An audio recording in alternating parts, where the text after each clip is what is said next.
Evergreen Tours is all about giving you a great quality tour, giving you good value for money, excellent service, some free time, and then giving you a fantastic experience while traveling. And we aim to meet or exceed your expectations while traveling with Evergreen. Now, just a bit of an introduction into South America, and here's an interesting fact that probably not a lot of people know. Here there's two images on your screen. There's a map of Australia that's fitting inside of Brazil, and then on the right-hand side of the screen is Brazil that is a part of South America. So it gives you a bit of perspective on the size of the continent and where you'd be traveling to and the distances that you'll be traveling.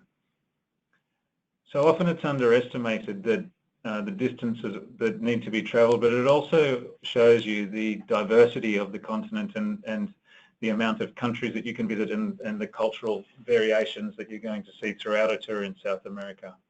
You can see there, if you look at the map, everyone knows that a flight from Sydney to Perth, for example, will take around about 5 hours. So that's about what it will take the same amount of time to cross the continent of South America.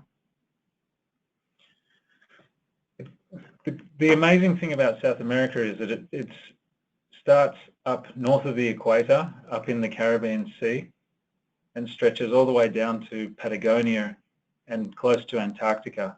So you get anything from the tropics right down to those ice fields and glaciers and everything in between. It has the Amazon jungle located throughout Brazil, Colombia, Ecuador, Peru, and Bolivia. This is one of the most biodiverse regions in the world, an amazing opportunity to see such rich wildlife and plant life. And then what you have also is the Andes Mountains. It's the second highest mountain chain in the world, and it runs down the left-hand side or the western side of South America through Colombia. It runs through Bogota and down through Peru and Ecuador, through Cusco, and down through along the border of Chile and Argentina, right down to the southern tip. This is an important factor because it has a play in the climatic zones that you see throughout South America. And a lot like Australia, the west coast is very dry and arid. In the south of Peru and the north of Chile, you have the driest desert in the world, the Atacama Desert.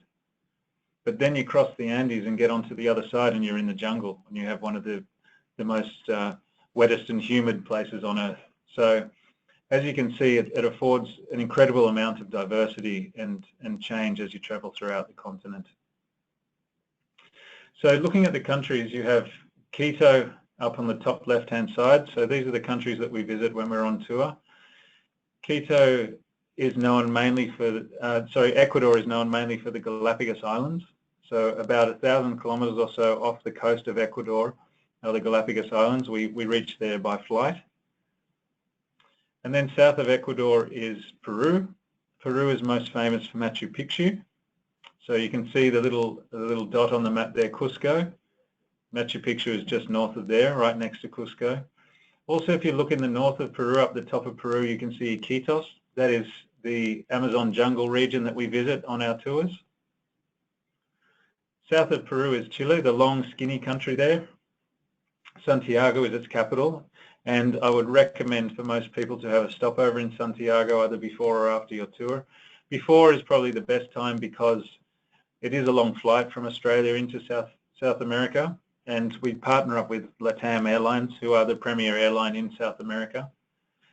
But all of LATAM's flights currently fly out of Sydney. They will be starting to fly out of Melbourne quite soon as well.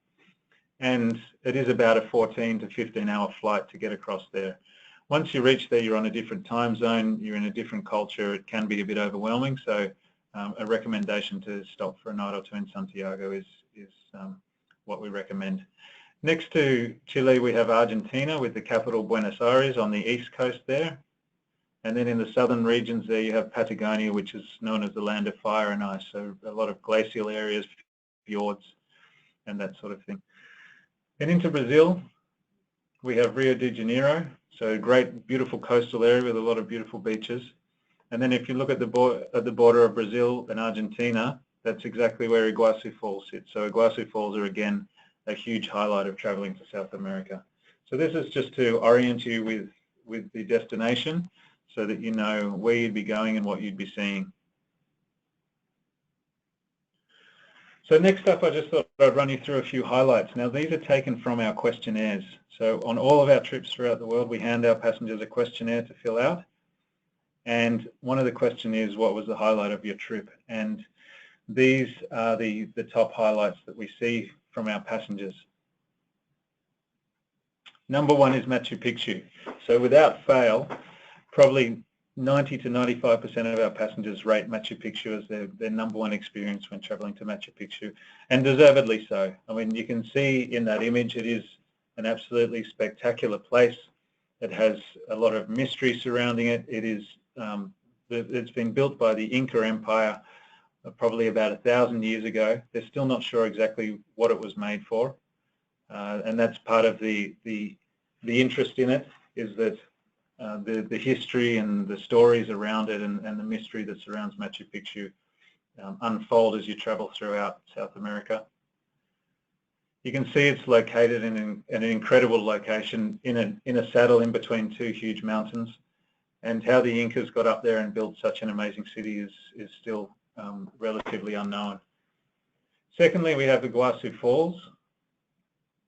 So this is often mentioned as well. Probably about 60 to 70% of our passengers rate it as number one or two in their highlights of visiting South America. And again, you can see why.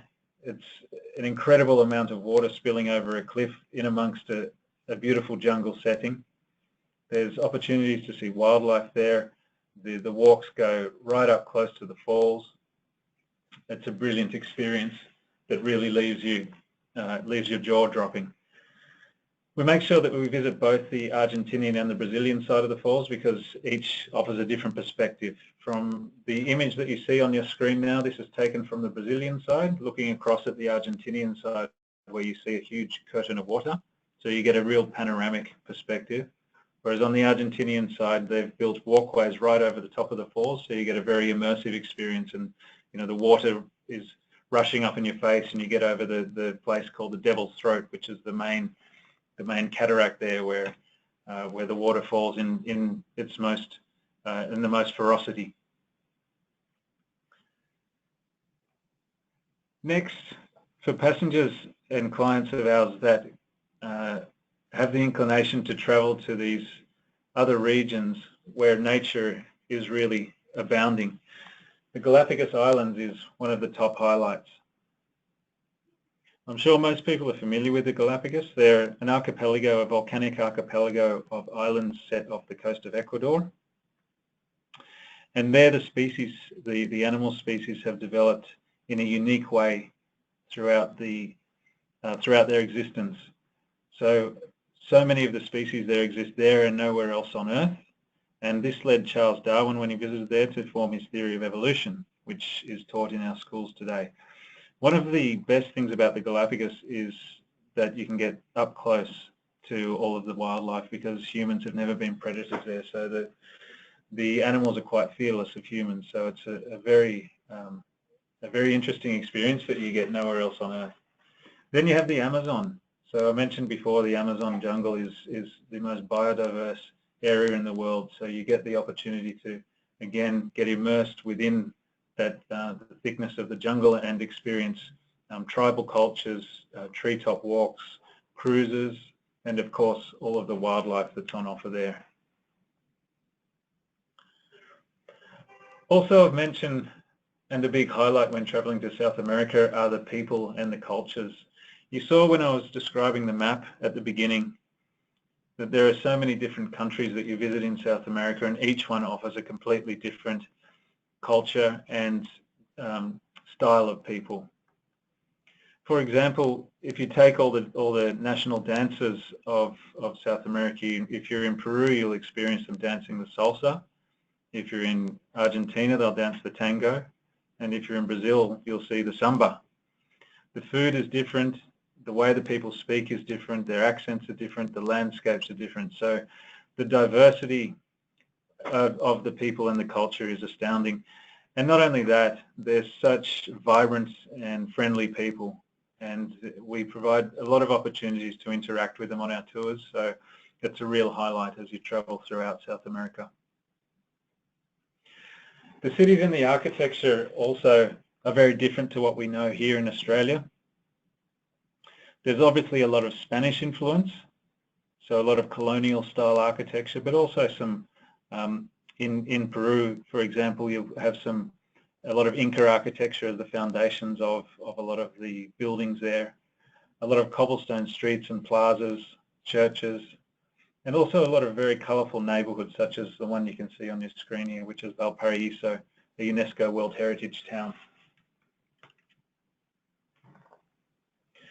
So that's just given you a bit of an introduction to South America and what the continent has to offer and what are the main reasons for passengers travelling there.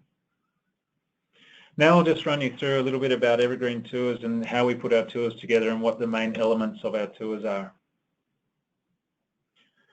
One of the main things is our operations and our tour directors, and this is often quite understated by most tour companies and undervalued by clients as well. Our operations department basically are the ones that make the tours run. They do the on-the-ground logistics, and our tour directors are the ones that are the final piece of the puzzle that put the tour together and deliver it to you to make sure that it exceeds your expectations. So it is a bit of a make or break piece of the puzzle. Evergreen Tours has an office here in Australia that starts the operations process and manage all of the delivery of the product, but then we have an office also on the ground in Buenos Aires. And the manager of that office is quite a force to be reckoned with. She is half Argentinian, half German, so she has the flair and the feistiness of the Latinos with the precision of the German. So she is an absolute amazing woman to be running our operations over there, and our scores and our ratings have improved dramatically since we've had her on board. Our tour directors as well, the people that you see in the image here, one is our product delivery manager from Australia. On the left side is Brett Allen, and the other two people are Rad Miller and John, who are two of our longest standing tour directors. I've known John since my days in South America, which was quite a while ago, and he's been travelling there and leading tours there for about 20 years or more. So the depth and the breadth of the experience that we have and that we're delivering on the ground there is quite outstanding, and a tour director, as most of you would know, can really enhance a tour. You know, the fact that they speak the language, that they understand the culture, that they know some hidden secrets, and that they know how to manage your tour and make it run smoothly, especially in a place like South America where often things don't run as smoothly as we would like and as we would expect. On an Evergreen tour, of course, we include all of those must-see sites too. So when you want to tick the box and make sure that you've seen everything that you would expect to see when traveling to anywhere in the world, Evergreen Tours make sure that we include all of those sites. A few of the examples I'll run through now. So starting with Machu Picchu, I've already covered quite in depth about how incredible Machu Picchu is, and here's another image that really speaks well to that. It sits often in the clouds because it's halfway to the jungle. It sits at an altitude of about 2,300 meters. As you can see there, it's sitting in the saddle in between some pretty dramatic landscapes covered in fertile jungle. And the incredible thing is how the Incas managed to build such a structure in that place, and also that we're not quite sure exactly what its purpose was, so there's still a lot of mystery surrounding it. So we always include a trip up to Machu Picchu. We include the Vista Dome train, which is a glass dome train to Machu Picchu. You then get a guided tour. All of your transport and entrance fees are included. We get a local to guide you around, a local that's going to know more about Machu Picchu than almost anyone, to guide you around and explain as much as possible about the place. Then we have Cusco in Peru. So Cusco is really like a tourist hub of South America. As you can see from the image, it has a beautiful colonial architecture, but what you can't see is that a lot of the foundations of those buildings are Inca-built stonework. So Cusco was the capital of the Inca Empire that existed 800 to 1,000 years ago. The Incas were pretty much the most powerful civilization at the time. They covered more than half of South America. And Cusco was their capital, and it was known to them as the navel of the earth. So the Incas worshipped the sun, and they had a lot of their temples lined with gold. And the interesting story about the Spanish coming through with only a couple of hundred people and some horses.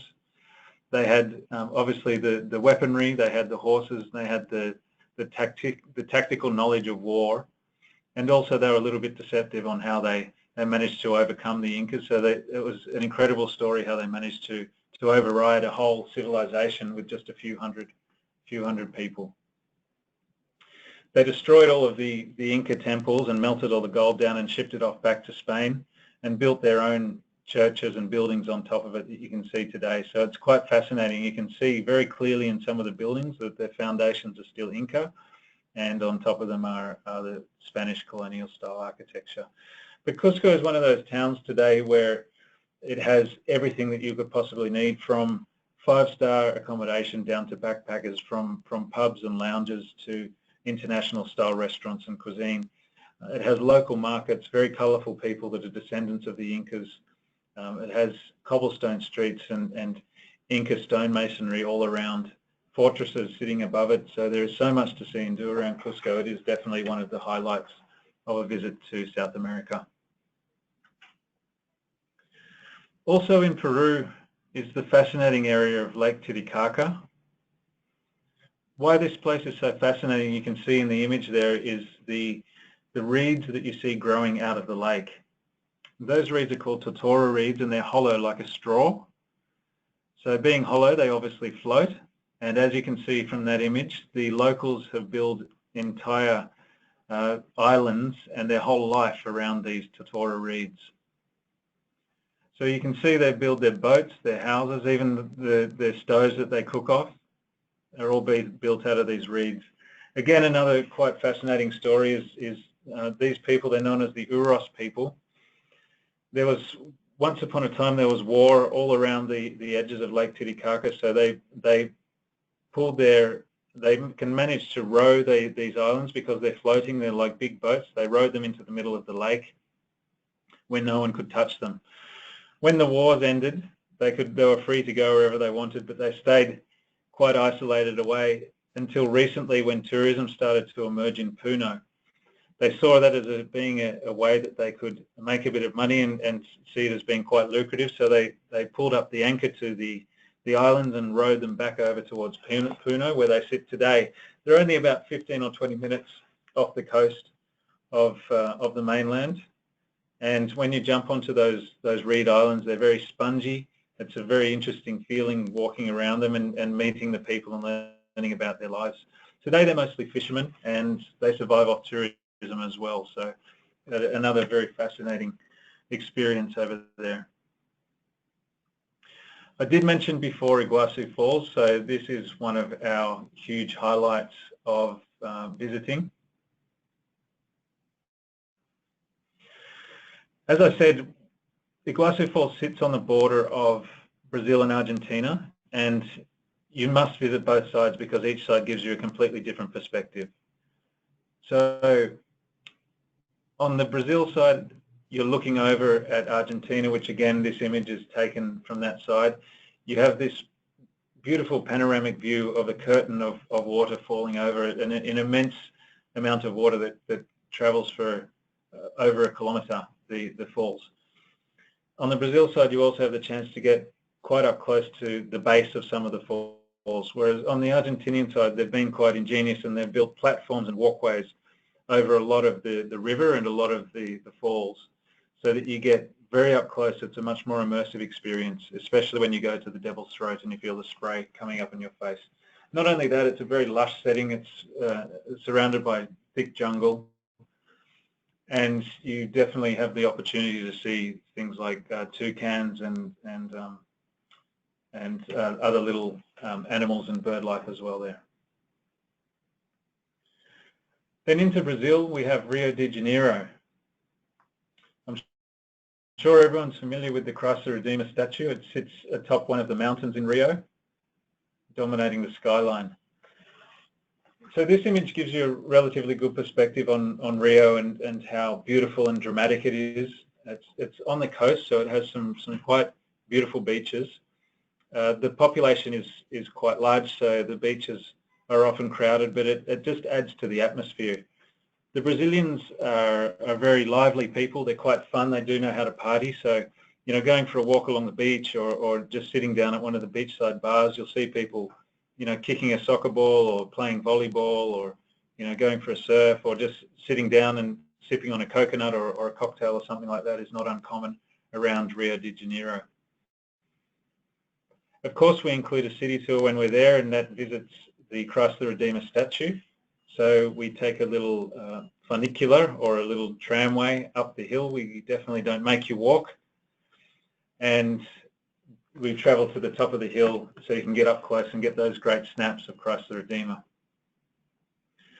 Also in Rio is Sugarloaf Mountain. So these are two mountains set side by side, jutting right out of the water. They have a cable car system that goes up, two separate cable cars that go up onto each mountain, and the views from up there are quite spectacular. So Rio is a very sought after destination and one of the highlights as well of visiting in South America. Then Buenos Aires. So Buenos Aires is in Argentina. It's the capital. And Argentina has a lot of Italian immigrants, a lot of Italian influence. So the people there are quite stylish, quite chic. They're quite friendly people, and there's a very strong sort of cafe culture there. Argentina is also known for its red wine. In the Mendoza region, they make some of the best red wine in the world, and some of the best Malbecs especially. And they're at a price that's very affordable as well compared to most of the rest of the world. Also, they're known for their beef. They have a really strong countryside or outback sort of culture, as Australia does. So they do have a lot of cattle, a lot of farmland as well. Running these farms are cowboy-style people known as gauchos, and we also visit some of a ranch out there and stay on it, which I'll touch on in a little bit. So Buenos Aires is the capital of Argentina, and so you feel all of this coming through in the character and atmosphere in Buenos Aires. What you see on your screen here is La Boca. It's an area that we visit in Buenos Aires, and it's a very colourful neighbourhood, as you can see, where all of the houses are painted in a different colour. It's also the town where, or the suburb where Maradona lived and where he played soccer. He played for Boca Juniors, and there's obviously a lot of Maradona paraphernalia around here as well.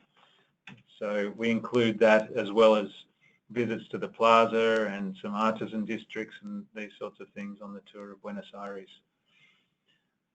A must-see as well, an essential experience in Buenos Aires, is the tango show. I mentioned there are different dance styles no matter where you visit, and it's tango in Buenos Aires. So throughout the streets and a lot of the clubs in Buenos Aires, you'll see tango, but we go to one of the premier shows and show you, there's a live band there, you have a meal, some red wine, and see some great tango dancing as a part of your tour with Evergreen Tours in Buenos Aires. So they're the main areas of South America, but also, as I mentioned before, the Amazon and Galapagos are also hugely popular and very unique to this part of the world, and almost must-sees when you go to South America. So the Amazon jungle, as you can see, is a very rich and very thick blanket of trees and this immense river traveling throughout. So having that sort of outlook, it's going to obviously have a lot of animals and plant life thriving there, and that's one of the main reasons that people are going to travel to this part of the world. It has an incredible diversity of wildlife there, things like the pink river dolphins that are very unique to that part of the world, manatees, a lot of monkeys and different styles of monkeys, and obviously a lot of bird life as well. There are unique things as well, like you can go and see piranha fishing, or spot caiman at night. You see their eyes. We get the torches out and you see their eyes glowing in the darkness. It's a little bit eerie, but pretty exhilarating. Obviously, walks through the jungle. We do treetop walks and walks along pathways and visiting villages and experiencing tribal cultures. We see shaman doing ceremonies. We learn about the medicinal plants and how these people have survived in this setting for millennia and thrived in there. So it's a very fascinating part of the world to visit. With Evergreen Tours, we provide you two options of traveling to the jungle. One is on a luxurious cruise known as the Zafiro, a 5-star vessel that's one of the newest on the Amazon. Or you can choose to visit the lodge. It's called Sabertops Lodge. As you can see, this is like a small resort-style property located in the thick of the jungle. Both of these experiences are going to provide you with a similar kind of itinerary where all of your airfares, all of your fees, your porterage, your meals, your guided tours with a naturalist guide are all included. As I mentioned, it does visit villages, do jungle walks, go on skiffs and boats through different tributaries of the Amazon to see different animals, seeing tribal cultures and experiencing them, having treetops and canopy walkways. These are the typical experiences that you'll have when visiting the jungle. Both the Zafiro boat and the Jungle Lodge get very good feedback from our clients. The quality of the guides is one of the main things that we hear, and the experiences that affords our passengers traveling there. So obviously the lodge is a little bit more economical, a little bit better value for money, but if you're after a very relaxing and luxurious way to travel, then the cruise is for you. Then we have the Galapagos Islands. As I said before, this is one of the most unique places in the world and is like nowhere else on Earth. So the species have developed completely in isolation here, and there are so many unique species there. Things like the marine iguanas that are at home in the sea as they are on the land. The blue-footed boobies are those birds that have those bright blue feet that help them with their mating. The giant tortoises that are the biggest species in the world and grow to live to 100, 120 years old or more. Incredible species that you're going to find nowhere else on Earth. And not only that, you're going to have these incredible up-close encounters too. So humans have never been predators of these animals here, so they have no fear whatsoever of humans. So you might find yourself tiptoeing your way through a group of marine iguanas, or you might be snorkeling and a sea lion will come up and start playing with you, or you might be sitting on a beach and again a sea lion might just come up and sit next to you. It is an absolutely mind-blowing experience that you get nowhere else on Earth. So they are volcanic landscapes, as I said, and you see some lava flows and some very unique plant life. But when traveling throughout the Galapagos, we jump on board a cruise, and they are 5-day, 4-night cruises. We choose to partner up with either the Isabella II ship or the Galapagos Legend. Now, both of them have been completely refurbished in 2017 and are looking quite modern and contemporary. The main difference is the Isabella II is a more boutique-style yacht with a ship with a maximum of 40 passengers on board, whereas the Galapagos Legend is a little bit larger with a maximum of 100 passengers on board. Given that the Galapagos Legend is a little bit larger, it does have a few more public areas and a little bit more public space. It does have a bigger pool, but nonetheless, both ships have everything that you would expect, like lounge rooms, auditoriums, dining rooms, bar. The Isabella has a plunge pool as well, and quite nice stylish cabins for your comfort and enjoyment. Again, it's an all-inclusive experience where all of your transport and fees, all of your tips, gratuities, naturalist guides, meals are included while on board. And lastly, we have cruising throughout the Chilean fjords. So probably a lot of people are familiar with Holland America Cruise Line. We use them quite a lot when traveling up into Alaska, and we are very closely affiliated with Holland America. So there is the opportunity to continue your tour from Buenos Aires down through the southern depths of Argentina, past the Falkland Islands and into Patagonia, around the tip of Cape Horn and up through the Chilean fjords into into Santiago, and all in the comfort and style of Holland America. So Holland America are known as having mid-sized ships. They're quite luxurious, one of the top-end ships throughout the world of what's offered.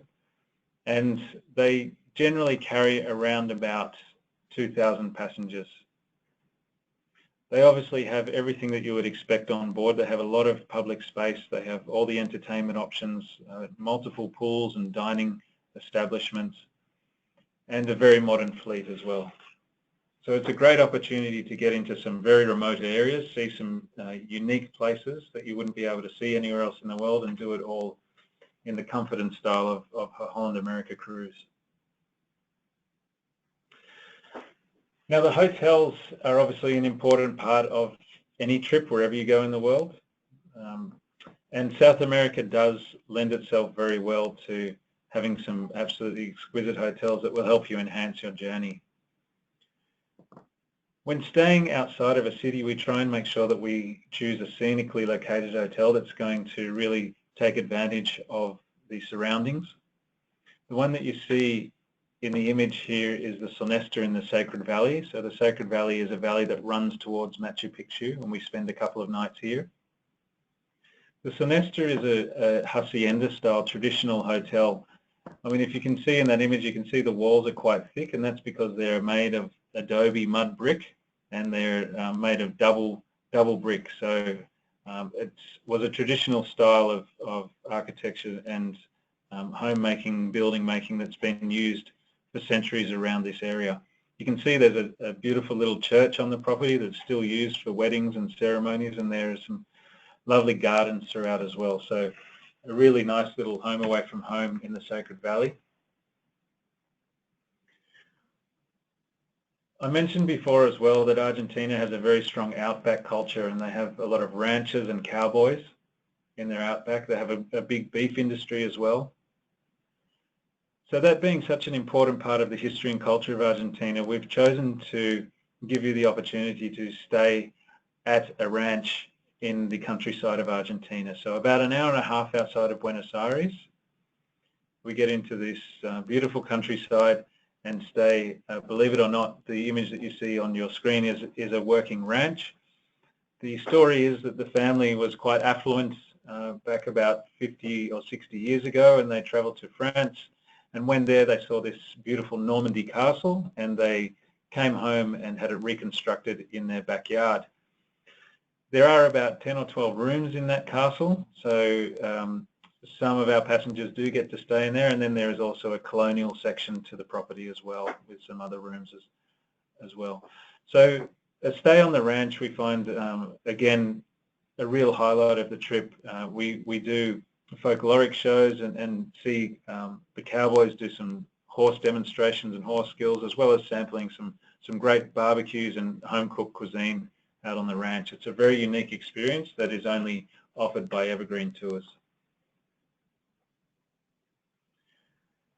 A new hotel for us in 2018 is this one here. It is the Hilton Copacabana.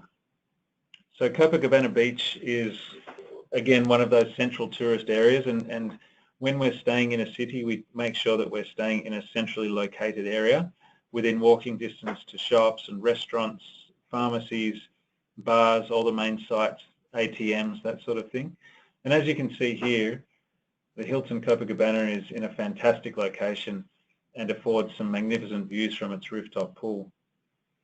The interesting thing about this hotel is that it was built by an Italian man who had a marble quarry. So the lobby and throughout the rooms and the bathrooms and the restaurants, there is a lot of marble throughout this hotel. So it is quite an exquisite offering, and I'm very happy to have it on board for our offering in our tours in 2018. In Buenos Aires, we stay at the M Gallery Hotel. This hotel is known as the Brick. Not quite sure why, but it is located in the Recoleta district, which is one of the more affluent districts, but very central district of Buenos Aires. Great shopping centres and restaurants surrounding this hotel. It is a 5-star hotel, and it is our highest rating hotel in our itinerary, as you can see. Being an M Gallery hotel, they do have works of art and sculpture throughout the hotel. It is a little bit different, but has an impeccable style and is a very high rating and luxurious hotel. When traveling with Evergreen as well, no matter where you travel throughout the world, we include most of the meals. Again, South America lends itself very well to cuisine. There is such a variety and diversity of cuisine no matter where you travel. So what we will generally do is include a full hot buffet breakfast at your hotel throughout your tour every day. We'll include an occasional lunch here and there, and then most of the dinners. A lot of the dinners especially are highlight meals. What I mean by that is that we use a bit of local flavor or a special performance or experience to help enhance the meal. I mentioned the tango dinner before. That's one of them. In Brazil, we go to a churrascaria restaurant, which is that Brazilian barbecue where they carve the meat off the skewers. What you see in the image on your screen here is the Laco Museum, which is one of the most prominent museums in Peru. It has a lot of Inca and pre-Inca artifacts in there, and what we do is at the end of your city tour, we visit the museum. We do a guided tour through the museum and start to learn about the Inca culture. And then afterwards, we sit down in the gardens here. They have these magnificent gardens, and sit down for a welcome dinner in the museum. So a lot of delicious meals and meals that enhance the local area. Now, next I'll tell you about our You're Invited experiences. So these are our unique cultural experiences. They help get you in touch with the locals and help you experience the culture more in depth. Once again, South America has some fascinating places and experience that really help enhance your journey like this. I'll run you through a few examples, so that's probably the easiest way to get you to know what it's about. This first one here is visiting a local community in the Sacred Valley. So the Sacred Valley runs up to Machu Picchu, and it was a huge hub for the Incas. And so all of these small communities are now dotted throughout the Sacred Valley, and they're basically subsistence farmers. They grow mainly potatoes and corn. And they're very small communities that don't have a lot. And so we travel out of the main tourist centres about an hour to these very small communities, and we visit a school known as Tankak. If you pick up a copy or have received a copy of our Evergreen Explorer magazine that we're sending out very soon, there's a brilliant story on Tankak. It was one of the first schools in the Sacred Valley, and the schools have to provide breakfast and lunch for the children there because they arrive very early, and the parents often don't have enough food at home to give them, so the schools support them in that way with their nutrition. And the government is supposed to help out in this respect as well. Sometimes the help isn't forthcoming, so this is where Evergreen Tours comes in, and we donate a lot to these schools and make sure that the children are well fed. But also the kitchen at Tankak was very old, and it's been there since the school was built, and it was basically falling down around them. So we've just completed the process of building a new kitchen for them. It's a new place to cook and also a place to dine. And we have an interesting story in our Explorer magazine, so make sure you pick that up and read it when it comes to your door. So visiting this local community, as you can see, is a really touching experience. The kids come out, you get to interact with them, they'll do a performance for you, and we always take some gifts to them to make sure that they've got enough, whatever they need for the school, whether it be books or food or other items. I did mention before also the cowboy life out in the countryside of Argentina. So these cowboys are known as gauchos, and we do visit the ranch outside of Buenos Aires, as I said. But these gauchos are really what make it. They have a very specific and unique way of looking, and a very passionate and a very passionate way about them, and the relationship they have with their horses as well. They're expert horsemen that really show how they've survived and how they've lived for so many years. So a visit out to the ranch really allows you to get to know how these horsemen live and how the outback of Argentina really ticks, and it gives you a great insight into a life out there that no one else can deliver to you. Then there's Rio Carnival. So when we're in Rio de Janeiro, we visit the site of the Sambadrome, which is where Carnival takes place. So this is one of the biggest parties in the world, where the local Samba schools all dress up in elaborate costumes and dance down a runway and compete for the title of the best Samba dancers in the world, I guess, or definitely in Rio. So we go to the Sambadrome and we deck everyone out in Samba costumes and take some photos and have a bit of a laugh and learn about Rio Carnival as well. We then have our Discover More tours. So these are tours that you can choose to do in your free time. So throughout all Evergreen tours, we do provide a little bit of free time for you to explore on your own, and that's if you want to relax and sleep or do your laundry, go shopping. But we do also have optional tours or other tours that you can do in that free time. So these are called Discover More tours, and they allow you to learn more about the place that you're in. A few of the examples are Viña del Mar in Valparaiso, just out of Santiago, a couple of hours out of Santiago on the coastline. This is a UNESCO World Heritage town, a very colourful town, and it's set in an amphitheatre style setting with these little tramways called funiculars running up the side of the mountain. So a visit to Viña del Mar in Valparaiso is a great option to do out of Santiago if you have some free time there. In Cusco, we've got a new tour called the Taste of Peru. So this is, there are local farmers just outside of Cusco that grow cacao, which they make the chocolate, and they grow coffee.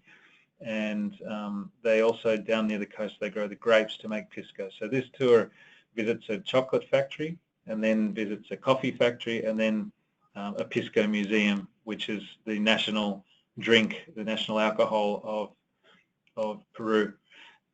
If you like that sort of drink, it's a cocktail. If you like that sort of thing, it's called a pisco sour. I highly recommend it, but make sure you only have a couple because they sneak up on you, and they're quite potent.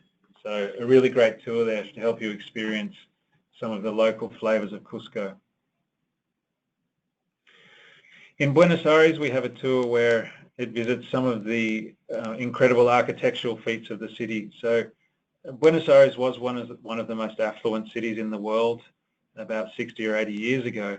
And in this time, they built a lot of incredible buildings with very intricate architecture. And we visit a lot of these buildings. It's known as the Belle Epoque era of architecture. So we visit a lot of these buildings. So the image you can see on your screen is the Teatro Colón, and this is one of the main buildings that we visit throughout this tour. So that basically gives you an understanding of all the inclusions of Evergreen South America tours and how we put it together and how we bring you some very unique inclusions that no one else will, and how we try and give you the best experience possible, not only including all the must-sees, but also presenting some hidden gems to you so that you really get to know and understand the places that you visit and the cultures that you visit. So now I'll just run you through a sample of a few itineraries that we have on offer to help you decide which one might be the best for you. So the first one is the 20-day Best of South America. This is our most popular itinerary, and it is really based on the highlights of traveling through South America. So I mentioned before, we partner up predominantly with LATAM Airlines, who travel direct from Sydney to Santiago. So if you're elsewhere in Australia, you have to fly via Sydney, then to Santiago. So I would recommend having a little stopover, whether it's 1 or 2 nights on the way over. We do offer these stopovers. So after traveling through Santiago, we start the tour in Lima. We spend a couple of nights in Lima, which is the capital of Peru, before traveling up to Cusco. Now everyone's probably aware that Cusco sits at quite a high altitude. It sits at about 3,500 meters. So altitude is a concern, and it's something that we know, and we know how to deal with. A couple of the things that we do to combat this is we have oxygen in all of the vehicles, and we have oxygen in all of the hotels. We also have a medical assistance service where we get free advice and visits from doctors. And we also make sure that when the best way to combat altitude is to go up high in the altitude during the day and then drop down in the afternoon, so your body adjusts to the altitude better. So we fly up to Cusco, but we transfer you straight down to the Sacred Valley, which drops you down to about 2,600 meters from 3,500 meters. So that really helps your body adjust to the altitude in the best possible way. So we spend 2 nights in the Sacred Valley, and there is where we see the communities, and we visit some markets and see how the locals live. And then we travel by train, that Vista Dome train, which is a glass dome train, up to Machu Picchu, where we do an overnight there and have the afternoon touring Machu Picchu, one of the highlights of the tour, before returning to Cusco. So it's 3 nights or 4 days before you go back up into Cusco, back up to 3,500 meters, and by then generally the body has adjusted. It's also recommended, obviously, to take it easy. Don't exert yourself. Don't drink too much alcohol when you go up into altitude. So that's why your tour director is on hand to obviously help you out with all of these things, to help you adjust and make sure that you enjoy your tour. So we spend 3 nights in Cusco. We have a day tour, a city tour while in Cusco, seeing all of these architectural wonders, as well as markets and fortresses and that sort of thing. And then we give you a free day to do what you like, to relax, get used to the altitude, do your laundry, or do one of our Discover More tours. We then fly over to Puno and Lake Titicaca, where we visit the Uros Islands, see those fascinating floating islands. We overnight there before flying back to Lima. The flights don't connect through to Buenos Aires, so we overnight in Lima at the airport hotel. We arrive in the afternoon and leave the next morning quite early, so we overnight at the airport hotel, which is a Wyndham hotel, a nice 4-star hotel. We fly across to Buenos Aires, which is across the whole continent, so that's about a 5-hour flight, where we transfer straight out to the ranch and spend overnight on the ranch stay that I described before doing our 3 nights in Buenos Aires at that M Gallery Hotel. There we have a full-day city tour before again having a free day to wander and explore and do your shopping or whatever takes your fancy. We then fly up to Iguazu Falls. We stay on the Argentinian side of the falls at a Mercure resort. It's located in the jungle. It's a nice 4-star hotel that's very spread out and has a great sort of resort jungle feel. It rates very well and gets very good feedback from our clients. We visit both sides of the falls, as I mentioned, before flying to Rio de Janeiro, where we finish our tour with 3 nights at the Hilton Copacabana. Again, we do a city tour there, have a day free for you to shop, relax, explore, before finishing with that churrascaria barbecue dinner as our farewell dinner. So as I mentioned, this is our most popular tour and is a standard and staple tour of Evergreen in South America. This one here is a 25-day South America Revealed. Now it's very similar to the 20-day tour that I just described, except it just goes a little bit more in depth and it slows the pace down a bit.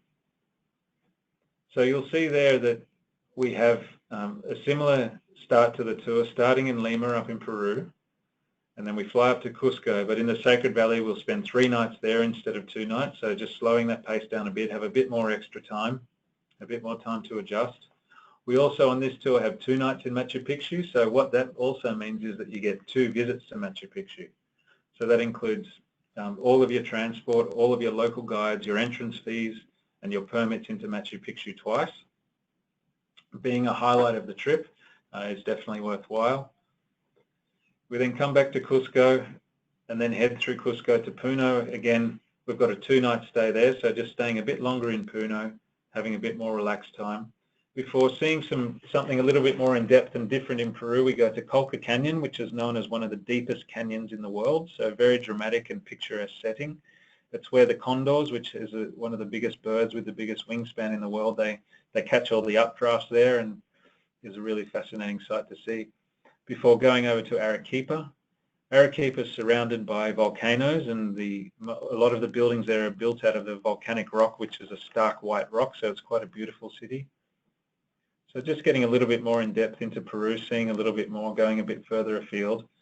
We then fly back to Lima, and the flight this time connects through to Buenos Aires. So that's a full day flying basically. And then we spend our 3 nights in Buenos Aires. We fly up to Iguazu Falls, and there we have 3 nights instead of 2. So again, a longer stay, a little bit more time to relax, slow the pace down before flying over to Rio and spending 3 nights there.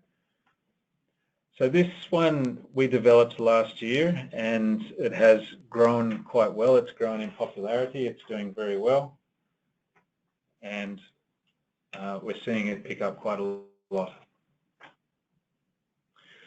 So then we move on to the Amazon. So I've explained what the Amazon is all about and what you're going to see and experience when you go to the Amazon. So a sample of the itinerary that we do in the Amazon is that normal 20 or 25 day itinerary that I've just described. But before we start, we spend a night in Lima and then fly up to Iquitos in the north of Peru, and then we catch the boat out to the lodge or do the 3-night cruise out in the Amazon before flying back to Lima and starting the main tour that I just described, that 20 or 25 day tour. With the Amazon and Galapagos, we don't always have a tour director accompanying you. So the tour director, we require a minimum of 15 passengers for the tour director to go. If we don't have a tour director, you're looked after by the local ground handler. So either the lodge or the cruise company will look after you while you're on the ground. In general, most of the time we will get a tour director up to the lodge, but for the Amazon cruise and the Galapagos, it's probably only about 25% of the time that we get a tour director up there. Obviously, for the rest of the tour, throughout Peru and Brazil and Argentina, we have a tour director with you all the time. We then have the Galapagos Islands. So again, I've run through what you're going to see and do while you're out there. A very fascinating place and a very unique place. So when doing a tour to the Galapagos, we'll start the tour in Quito, which is the capital of Ecuador. We'll spend 2 nights there at a beautiful colonial-style, traditional hotel right in the center of town. We'll do a city tour of Quito and then travel out to the equator. So Quito is located very, very close to the equator, so you get the opportunity to put your feet on both sides in the northern and southern hemisphere before flying out to the Galapagos Islands and joining one of those cruises for 4 nights on this incredible experience with the wildlife out there. We then fly back down to Peru and Lima before starting either the 20-day or 25-day itinerary throughout South America.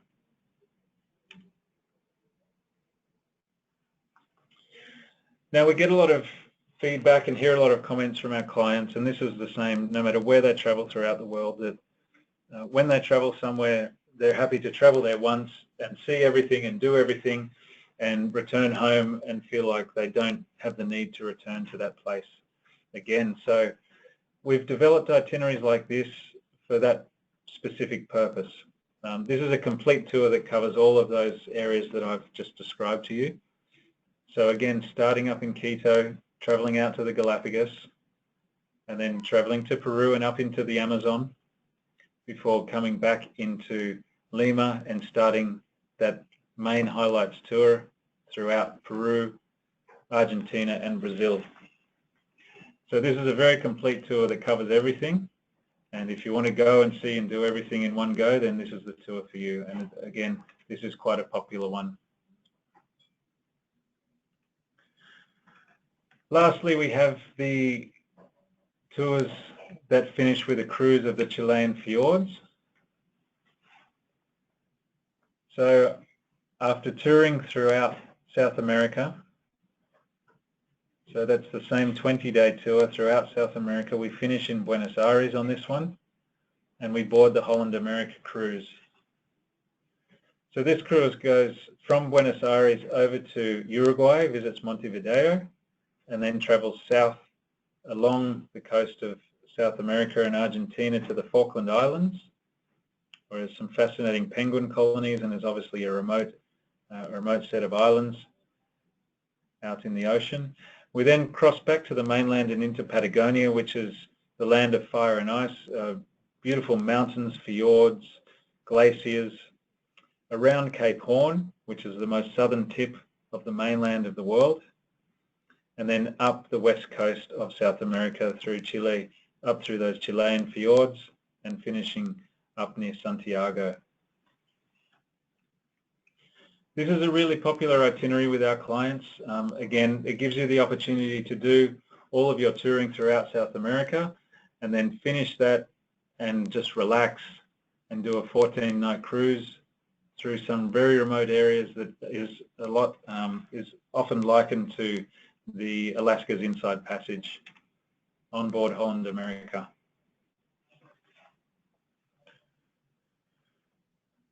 So the last couple of things are our Evergreen Explorer Club. I did mention before about our Explorer magazine that's going to be coming out to your letterboxes soon with some very fascinating stories. It is also on our website if you'd like to see it there and read all these articles. So it always offers a little bit of extra information and a few insights into our destinations and a bit of information about our tours, as well as some special discounts and offers for our loyalty members.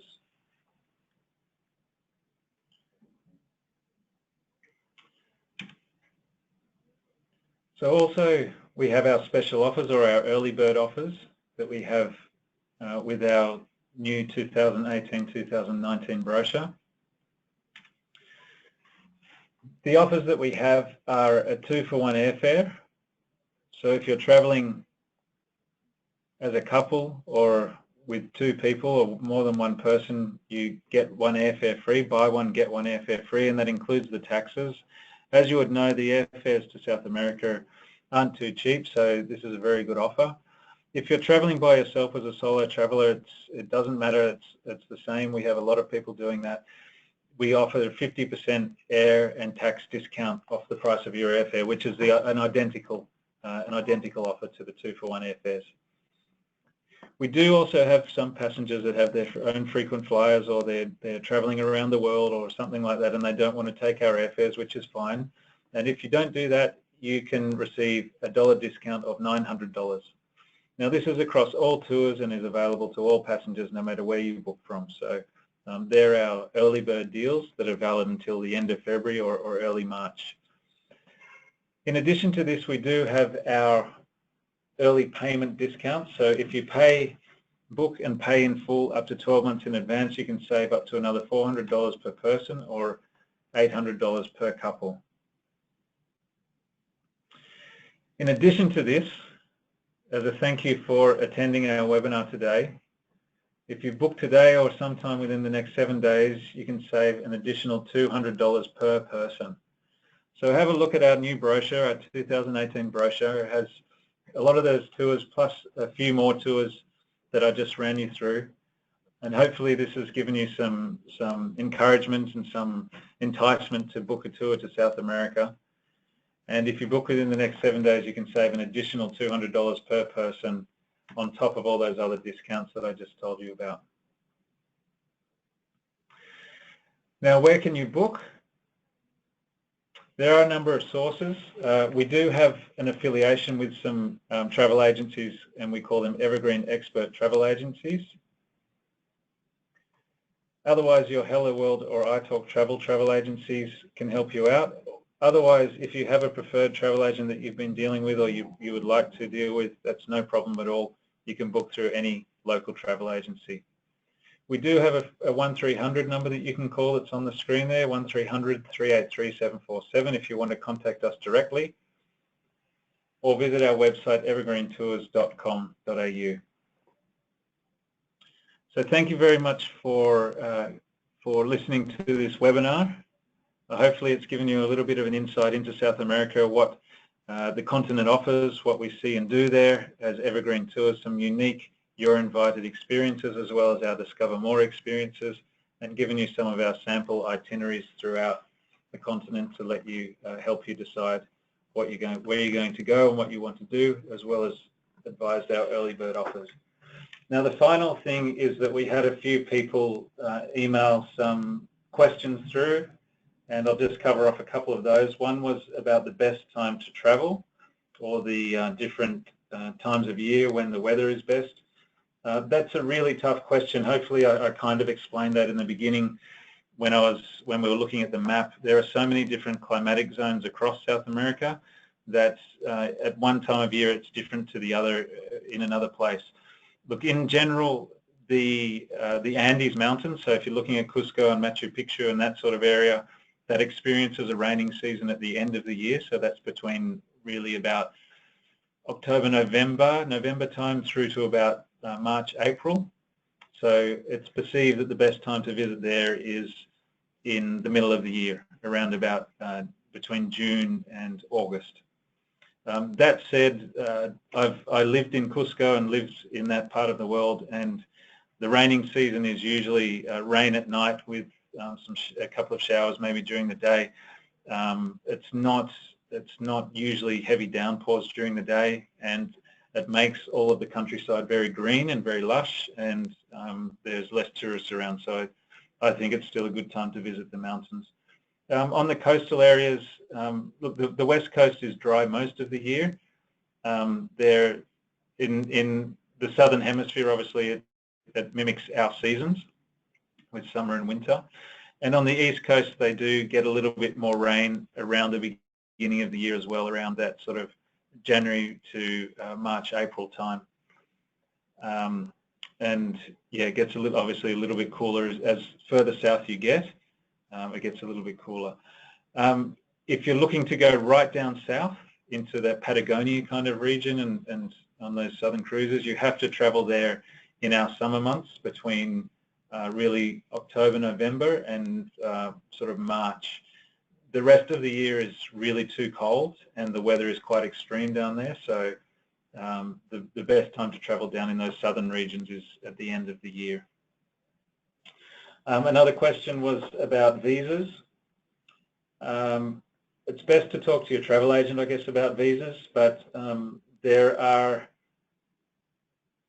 for Chile, Australians have to pay a reciprocity fee on arrival at the airport, which I'm not 100%, I think it's around about $100 US. So if you're going to visit Chile, you pay that at the airport. You can use your Visa card or cash to pay for that. In Peru, we're granted a visa on arrival. The same with Argentina. And Brazil, you must obtain a visa before you travel. So you must visit the Brazilian consulate or get your travel agent to arrange it for you to get a Brazilian visa. And the other question was about currency. Every country has local currency, so no matter where you travel, you can change either Aussie dollars or US dollars into local currency. However, US dollars are also quite widely accepted almost everywhere, as are credit cards. Do beware a little bit, use quite reputable ATMs of a reputable bank. Don't use a little hole in the wall or something in a small shop, because some of the machines are tampered with and you can have your details stolen. So generally it's okay, but if you're using the major banks is the best thing to do. So yeah, US dollars are the best currency to carry. They are accepted. When you're in the markets, generally local currency is only accepted, but yeah, US dollars are your best bet. So they're all the main questions that we had. If you have any other questions, feel free to email us on webinars@evergreentours.com or look on our website. We have our contact details on there as well. So thank you very much for your time. I hope you found this informative and will help you make a decision about your travels to South America, and we look forward to welcoming you on board an Evergreen tour. Thank you very much and goodbye.